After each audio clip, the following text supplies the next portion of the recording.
اعوذ باللہ من الشیطان الرجیم، بسم اللہ الرحمن الرحیم۔ آج کی ویڈیو پہ ہم بات کریں گے یہ جو مدینہ پاک کے صحن میں بے حرمتی ہوئی ہے۔ کچھ لوگ اس کے بارے میں یہ کہتے ہیں کہ جی یہ کوئی گستاخی نہیں ہے، یہ کوئی بھی بے حرمتی نہیں ہے، یہ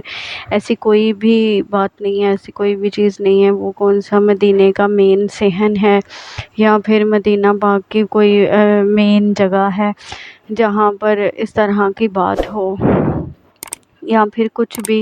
اس طرح کا ہو۔ لوگ بہت ساری چیزوں پہ بہت ساری اپنے اپنے کمنٹس دے رہے ہیں کہ نہیں، کچھ لوگ یہ کہتے ہیں کہ جی یہ گستاخی ہے، جو جن کے دل میں رسول اللہ کی محبت ہے، ان کا عشق ہے، ان کے لیے جذبات ہیں، وہ یہی کہہ رہے ہیں کہ یہ غلط ہے، یہ گستاخی ہے، اس طرح سے نہیں ہونا چاہیے تھا۔ لیکن جو لوگ یہ نہیں مانتے ہیں وہ یہی کہتے ہیں کہ نہیں جی یہ کوئی گستاخی نہیں ہے، کوئی بھی اس میں غلط نہیں ہے، لیکن یہ غلط ہے۔ ہر کسی کی اپنی اپنی بات ہے، اپنے اپنے کمنٹس ہیں، لیکن جو لوگ یہ کہہ رہے ہیں کہ یہ گستاخی ہے تو یہ واقعی ہی گستاخی ہے، اس میں کوئی بھی نہیں ہے۔ جو گاڑیاں ہم باہر لے کر گھوم رہے ہیں وہ مسجد نبوی کے صحن تک لائی گئیں، گاڑیوں میں آیا گیا۔ تو ویڈیو کو شروع کرنے سے پہلے آپ سے درخواست کروں گی کہ ویڈیو کو اینڈ تک دیکھیں، چینل کو سبسکرائب کیا کریں، ویڈیو کو لائک کیا کریں۔ مدینہ پاک کے صحن کا اندرونی حصہ نہیں ہے، یہ بات مانتے ہیں ہم، لیکن وہ مدینہ تو ہے نا، وہاں پہ آقا صلوات و سلام آرام کر رہے ہیں، وہ ان کا گھر ہے، ان کی وہاں پہ قبر مبارک ہے۔ جب یہ مدینہ بنایا گیا تب کتنا ترک کے بادشاہوں نے، ترک کی قوم نے وہ کتنا خیال رکھا کہ آقا صلوات و سلام کے آرام میں خلل نہ آئے، کوئی ان کے آرام میں کوئی بھی ایسا بات نہ ہو جو کہ آقا صلوات و سلام کے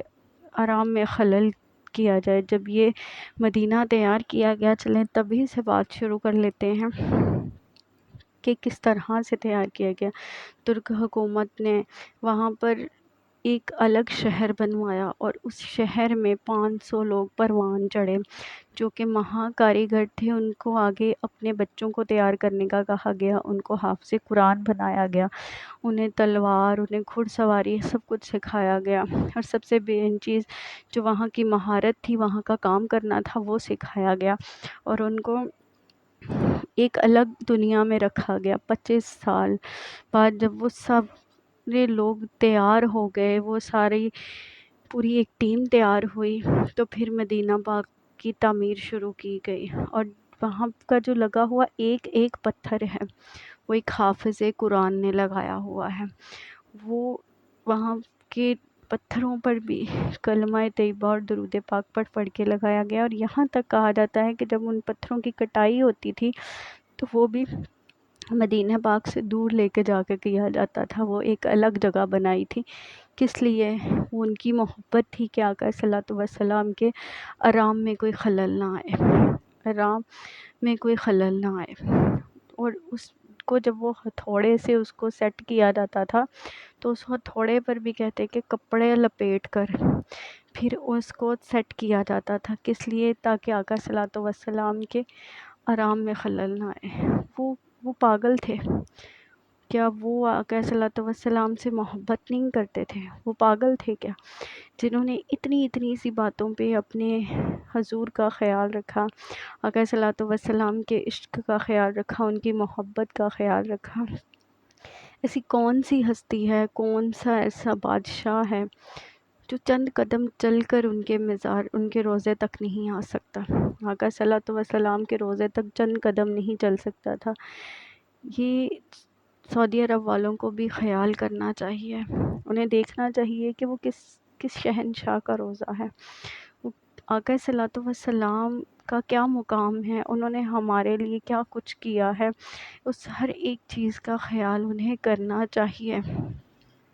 سوچنا چاہیے تھا۔ اور دیکھیں کہ جب وہاں پر ٹرین بنائیں گی، ترک حکومت نے وہاں پر ٹرین کی پٹری بنوائی، اور وہاں کے ریلوے ٹریک سے جب ٹرین گزرتی تھی تو وہاں وہ ٹرین کا انجن جب آواز کرتا تھا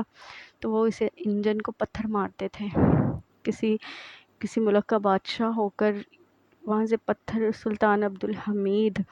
جنہوں نے مسجد نبوی کی تعمیر کروائی، وہ ایک عاشق رسول بھی تھے، اور انہوں نے ہی وہ ٹرین کا ٹریک بنوایا، لیکن جب اس پر سے ٹرین گزری اور اس کا انجن آواز کرتا تھا تو وہ پتھر اٹھا کر اس انجن پر مارتے تھے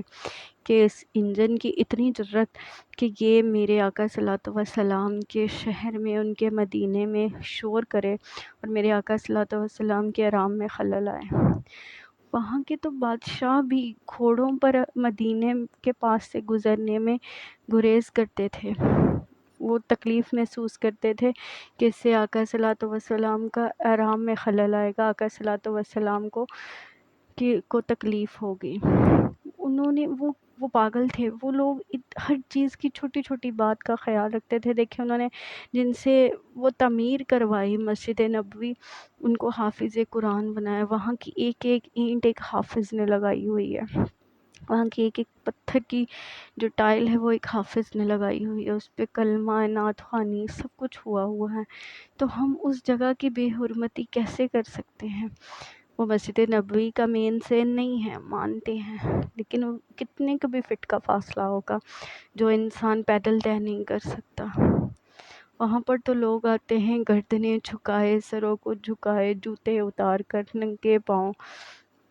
کبھی کسی عاشق سے پوچھئے کہ وہاں جانے کا مقام کیا ہے، کبھی کسی اس انسان سے پوچھئے جو تڑپ رہا ہو لیکن وہ وہاں تک پہنچ نہ پا رہا ہو، اور کچھ لوگ یہ کہتے ہیں کہ نہیں جی